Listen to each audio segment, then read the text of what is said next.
नमस्कार दोस्तों, मैं हूं पुलकित मोहन सिंगला। स्वागत है आपका हमारे चैनल में। दोस्तों, आज हम इस विषय में बात करेंगे कि अगर किसी की पढ़ाई तंत्र मंत्र करके रोक दी गई है तो क्या वो दोबारा चालू नहीं हो सकती। कैसे उसको दोबारा चालू किया जा सकता है और कैसे वो इंसान वाकई में अपनी पढ़ाई के क्षेत्र में दोबारा कामयाबी हासिल कर सकता है। आज इस विषय में हम बात करेंगे। बहुत से लोग इस चीज़ से ग्रसित हैं, खासकर स्टूडेंट्स, चाहे स्कूल में पढ़ने वाले बच्चे हों, चाहे कॉलेज में पढ़ने वाले बच्चे हों, चाहे किसी एग्ज़ाम की तैयारी करने वाले बच्चे हों। होता क्या है कि जिसके भी बच्चे शुरू से पढ़ाई में तेज़ होते हैं तो सबसे पहली जलन पड़ोसियों को, रिश्तेदारों को, साथ पढ़ने वाले बच्चों को आसानी से हो जाती है। यहाँ तक कि टीचरों तक को जलन हो जाती है। और जो बच्चे होते हैं आपस में कंपटीशन में आ जाते हैं। रिश्तेदार अपने बच्चों से तुलना करनी शुरू कर देते हैं, पड़ोसी अपने बच्चों से तुलना करनी शुरू कर देते हैं। और जब वो देखते हैं कि उनके अपने बच्चे कामयाब नहीं हो रहे, अपने बच्चे पढ़ाई में अच्छे नहीं हैं, अपने बच्चे कहना नहीं मान रहे, अपने बच्चे उदंड है और सामने वाले का बच्चा इतना सिंसियर है, इतना ज़्यादा पढ़ाई के प्रति डेडिकेटेड है, तो एक जलन उत्पन्न हो जाती है कि हम अपने बच्चे को तो नहीं बदल सकते, क्यों ना दूसरे के बच्चे को कमज़ोर बना दिया जाए पढ़ाई में। तो शुरुआत से ही लोग टोने टोटकों का सहारा लेते हैं, नज़र हाय का सहारा लेते हैं, टोक का सहारा लेते हैं, ब्लैक मैजिक्स का सहारा लेते हैं, जिससे बच्चों की तरक्की रुक जाती है। तो चाहे वो बच्चे को कुछ मिठाई खिलाएं, उसके बाद से बच्चा डल होना शुरू हो जाए, चाहे कुछ और खाने को दे दें, चाहे घर में कुछ डाल जाए, चाहे उसकी बुक्स पे, पढ़ाई की किताबों पे कुछ कर जाएं, या उसको इस तरीके की कोई चीज़ दे दें जिसके बाद से उसका यूँ डाउनफॉल शुरू हो जाए। तो किसी भी टोटके द्वारा अगर आपके बच्चे का डाउनफॉल शुरू हुआ है, वो पढ़ाई नहीं कर पा रहा है, याद नहीं रख पा रहा है चीज़ों को, या कॉलेज में है, एक पर्टिकुलर क्षेत्र के प्रति उसकी एकाग्रता थी, पर अब जब से ब्लैक मैजिक हुआ है या किसी की नज़र या हाय लगी है या टोक लगी है, उसके बाद से वो बच्चा अपना दिशाहीन हो गया है, वो आगे पढ़ना नहीं चाहता, या उस लाइन को बदलने के लिए पागल हो रहा है। जिस लाइन के पीछे वो पागल था कि मुझे डॉक्टर बनना है, अब उसको बदल के उसको और कीड़ा काट गया है, अब मुझे सिंगर बनना है।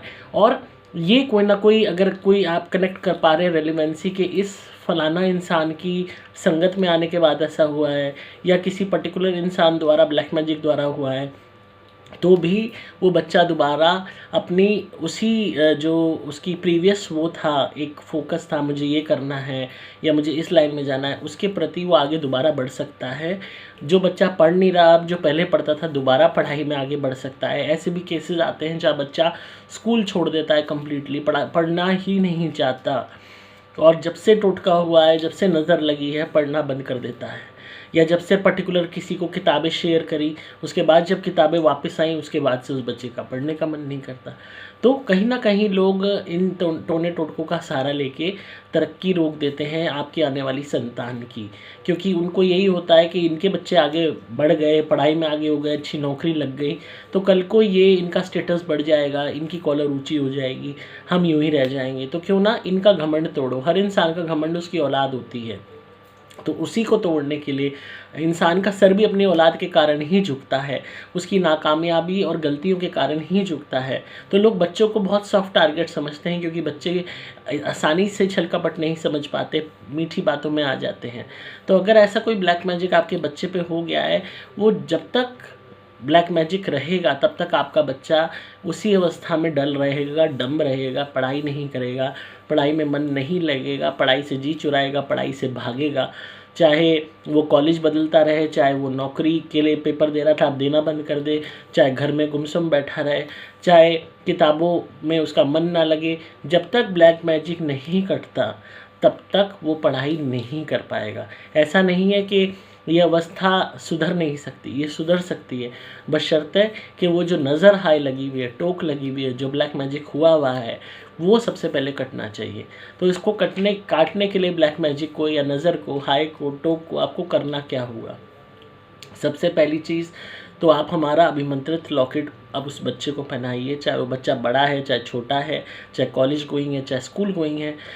इसके पहनने मात्र से उसका दिमाग इतना तेज़ हो जाएगा कि अचानक ही मन में पढ़ने की एबिलिटी जागृत होने लगेगी। आपको खुद ही नहीं समझ आएगा कि आपका बच्चा अचानक से पढ़ाई के प्रति क्यों आकर्षित होने लगा है, जो बिल्कुल पढ़ना नहीं चाहता था।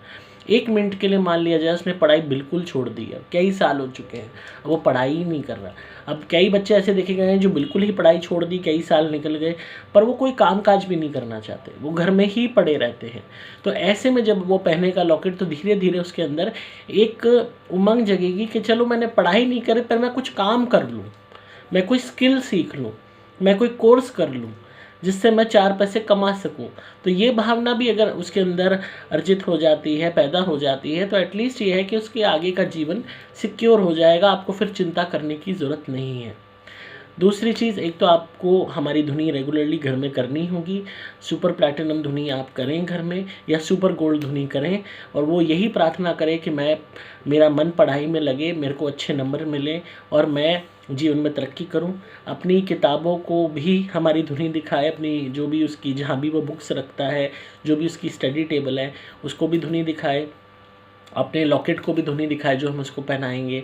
उसके अलावा बच्चे से कहिए, चाहे लड़की है चाहे लड़का, चाहे कॉलेज में है चाहे स्कूल में है, कि एक तो नॉन वेज वो नहीं खाएंगे, अंडा, मछली, मांस किसी भी तरीके का नहीं खाएंगे जब तक कि उनको ये विश्वास ना हो जाए कि वो दोबारा पढ़ पा रहे हैं।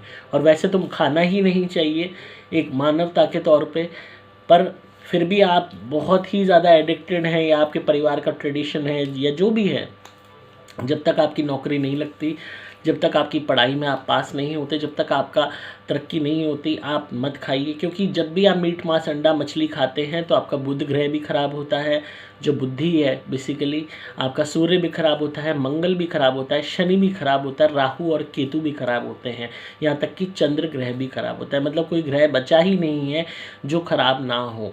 और इसी कारण से मैक्सिमम लोग जो तरक्की कर सकते थे वो नहीं कर पाते। जो तरक्की मिल रही होती है अन्य कर्मों द्वारा या पास्ट लाइफ के अच्छे कर्मों द्वारा, उसी को बहुत अपनी अचीवमेंट मान लेते कि हाँ हमने हाईएस्ट अचीवमेंट ले ली। पर अगर ईश्वर ने उससे भी ज़्यादा आपके लिए सोच रखा था कि आप और भी बड़ी मुकाम पे जाएं, तो वो अपने आप रिड्यूस हो जाता है उस मीट मांस के सेवन से। क्योंकि ये जितने भी ग्रह हैं ये खराब होने शुरू हो जाते हैं, इनका फल दूषित होना शुरू हो जाता है। जो फल 100% दे सकते थे वो 80%, 70% पे आ जाता है, बाजी दफ़ा 50 to 40% पे भी आ जाता है। पर इंसान अपने मद में खुश हो जाता है कि हाँ बराबर वाले के कंपैरिजन में तो मैं अच्छा हूँ ना। वो ये नहीं सोचते कि आप इससे भी बड़े बन सकते थे, पर आपने ना जाने किस गलती से, और वो गलती ये थी कि मीट, मांस, अंडा, मछली के सेवन से आपने अपने ही ग्रह खराब कर ली। उसके अलावा बच्चे को समझाइए कि गाली गलौज का सेवन ना करें, क्योंकि जो पढ़ाई होती है माँ सरस्वती से जुड़ी हुई होती है। तो जीवा पे ना गाली गलौज आएगी, ना आपकी जीवा पे किसी का भी रक्त या मांस आएगा। तो जानवर का मांस तो आपने खाना ही नहीं है, अंडा खाना ही नहीं है, मछली खानी ही नहीं है, और जुबान पे गाली गलौज नहीं रखनी है। आजकल छोटे छोटे बच्चे, स्कूल गोइंग बच्चे माँ बहन की गालियाँ देते हैं, कॉलेज गोइंग बच्चे माँ बहन की गालियाँ देते हैं। एक ट्रेंड बन गया है, लड़का ही नहीं लड़कियाँ लड़कों से भी ज़्यादा गंदी गालियाँ देती हैं। और देखकर हैरानी होती है कि कहाँ जा रहा है हिंदुस्तान। हम लोग इतने ज़्यादा रिच थे अपने कल्चर में, हेरिटेज में, स्पिरिचुअलिटी में, और आज हम पश्चिमी सभ्यता के भी बाप बन रहे हैं। करप्शन में, नेगेटिव आइडियोलॉजी में, गाली गलौज में, झगड़े में, फसाद में, मीननेस में हम वो सब कर्म कर रहे हैं जो हमें नहीं करने चाहिए, जो हमें स्पिरिचुअली ज़ीरो करते जा रहे हैं। तो आपको हर तरीके से अपनी जीवा को प्योर रखना है। इसके अलावा अपने बच्चे को आप कहिए कि वो रोज़ शहद का सेवन करे, रेगुलर बेसिस पे उसको 1 चम्मच शहद का सेवन करना है। और जब वो शहद का सेवन करे तो मन में जो है शहद को जीवा पे जब रखे तो मन ही मन अपने ईश्वर का नाम ले, जिसको भी वो मानते हैं। इसके अलावा रेगुलर बेसिस पे तुलसी का सेवन करना होगा। रोज़ तुलसी के 2 या 3 पत्ते खाने होंगे, चाहे आप खाने में भी खा सकते हैं, चाहे तुलसी के पत्ते 2-3 चबा के उस पर पानी पी सकते हैं। इसके अलावा आपको अपने बच्चे को समझाना होगा, चाहे कॉलेज गोइंग है चाहे स्कूल गोइंग है, कि तांबे के लोटे में आप पानी उसके लिए रख दीजिए, जो है रात में रख दीजिए उसके सिरहाने ढक के उसके साइड टेबल पे, और सुबह उठ के सबसे पहले उससे बोलिए कि वो उसी तांबे के लोटे का पानी पिएगा। तो ये प्रक्रिया उसे रेगुलरली दोहरानी है कि रेगुलरली तांबे के लोटे से ही पानी पीना। रात को अपने सिरहाने रख दे, सुबह उठ के उस पानी को पी ले, ढक के रख दे, सुबह उठ के पी ले। तुलसी का सेवन रोज़ करना है, शहद का सेवन रोज़ करना है। और उसके अलावा आपके बच्चे को रेगुलर बेसिस पे सूर्य देव को जल देना है, सूर्य भगवान को सुबह उठ के जल देना है। जल आपको खालिश नहीं देना है, जल में थोड़ा सा आपको गुड़ का टुकड़ा डालना होगा, छोटा सा गुड़ का टुकड़ा जल में आप डालिए और उसको रख दीजिए जल को, तो गुड़ घुल जाएगा। उसके बाद वो सूर्य देव को जल अर्पित कर दें, तो इससे बहुत हद तक उसको एक अच्छा दृष्टिकोण मिलेगा, उसके ग्रह पॉजिटिव होने लगेंगे, जो कहीं ना कहीं उसके अंदर वही ऊर्जा पैदा करेंगे, वही हिम्मत पैदा करेंगे, जिससे वो बच्चा आगे पढ़ाई के प्रति बढ़ेगा। और रही बात टोने टोटके की और नज़र की काटने की बात, वो तो हमारी धुनी और लॉकेट से ही कट जाएगा। मैक्सिमम केसेस हमने ऐसे किए हैं जहाँ बच्चे बिल्कुल नहीं पढ़ना चाहते थे, जब रेगुलर बेसिस पे धुनी हुई घर में, रेगुलरली उन्होंने लॉकेट पहना, धीरे धीरे वो पढ़ाई भी करने लगे, पढ़ाई में तेज़ भी होने लगे। और जिन्होंने पढ़ाई बिल्कुल छोड़ दी थी, अब वो कोई ना कोई कोर्स कर रहे हैं और काम काज सीख रहे हैं। जहां आप सोचते हैं केस बहुत ख़राब है, बिल्कुल ही बच्चा उदंड है, तो आप हमारा कवच पहनाइए, धीरे धीरे बच्चा कंट्रोल में आने लगेगा। उसके अलावा आपको हमारा अभिमंत्रित तेल मंगाना होगा और रेगुलरली अपने उस बच्चे के सर पर मालिश करनी होगी उस तेल से। मालिश करते वक्त आप ईश्वर का नाम लेंगे, हिंदू हैं तो राम का नाम ले सकते हैं, देवी माँ का नाम ले सकते हैं, और किसी और धर्म के हैं तो अपने ही भगवान का नाम लेते हुए आप उसके सर पे मालिश करते हुए बोलेंगे कि भगवान इसको शक्ति दे, ऊर्जा दे, जिससे ये तरक्की कर सके, पढ़ाई कर सके और जीवन में आगे बढ़ सके। ये तेल अभिमंत्रित होगा, चमत्कारी होगा, और जब रेगुलर बेसिस पे उस बच्चे की मालिश होगी तो धीरे धीरे उसके दिमाग का विकास होना शुरू हो जाएगा। जो भी नेगेटिविटी उसके मन में भरी हुई है, दिमाग में भरी हुई है, वो हटनी चालू हो जाएगी। मालिश आप किसी भी टाइम कर सकते हैं, सुबह भी कर सकते हैं, दोपहर को भी कर सकते हैं, शाम को भी कर सकते हैं। इसके अलावा अपने बच्चे के हाथों से रेगुलर बेसिस पे कुछ ना कुछ मीठा बंटवाइए। मंगलवार और शनिवार को एक रूटीन बनाइए, चाहे लाल बूंदी का प्रसाद हो गया, चाहे इमरती हो गई, चाहे जलेबी हो गई, चाहे गाजर की बर्फ़ी हो गई, कोई भी आप रेड कलर की स्वीट अपने बच्चे से मंदिर में हनुमान जी को भोग लगवा के या किसी भी धार्मिक स्थल पे जाके वहाँ बंटवा दीजिए, या सिंपली आप गरीब बच्चों में या गरीब लोगों में या पढ़ने वाले ही स्टूडेंट्स में अपने बच्चे से बंटवा दीजिए। तो इससे भी धीरे धीरे उसके ग्रह मजबूत होने लगेंगे, जो उसके अंदर वो एबिलिटी पैदा करेंगे। तो ये छोटे से उपाय हैं जो अब रेगुलर बेसिस पे आपके बच्चा जब करेगा तो हर तरीके से उसके अंदर वो वापस हुनर आने लगेगा जो पहले था।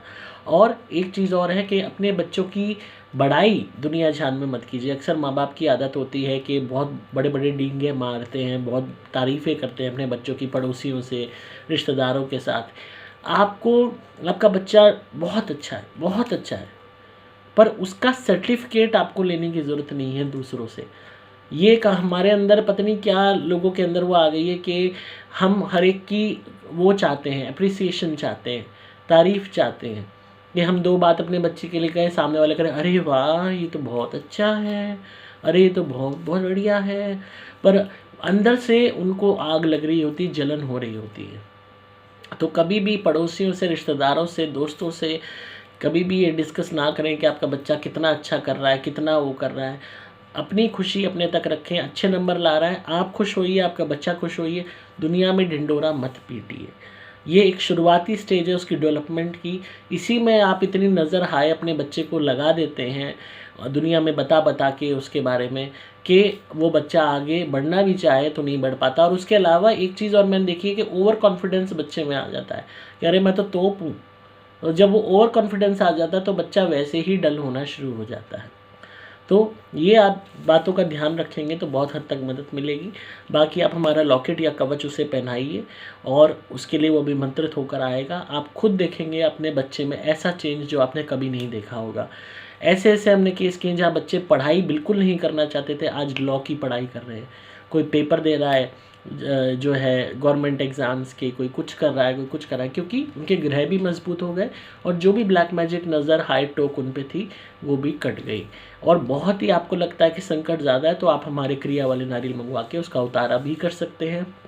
उतारा करके नारियल को जलाएंगे तो बड़े से बड़ा संकट उसके ऊपर से हटेगा। और तेल ज़रूर मंगाइए हमारा और उससे उसकी मालिश कीजिए। दिमाग ऐसा खुल जाएगा, ऐसा मजबूत हो जाएगा कि कोई भी नेगेटिविटी उस पर असर नहीं करेगी। तो आई होप आपको आज की वीडियो पसंद आई होगी और जिनका भी सवाल था उन्हें जवाब मिल गया होगा कि ऐसा नहीं है कि अगर ब्लैक मैजिक हो जाए तो आप दोबारा पढ़ नहीं सकते। बस ब्लैक मैजिक को सही तरीके से काटने की ज़रूरत है, नज़र हाई को काटने की ज़रूरत है।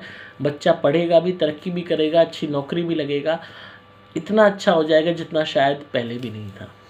तो इसी तरह सुनते रहिए, प्यार देते रहिए। आपको सिंपली मोबाइल नंबर 8130331007 पे व्हाट्सएप मैसेज या कॉल करना होगा। डिस्क्रिप्शन में आपको डिटेल्स मिल जाएंगी। मैं हूँ आपका दोस्त पुलकित मोहन सिंगला।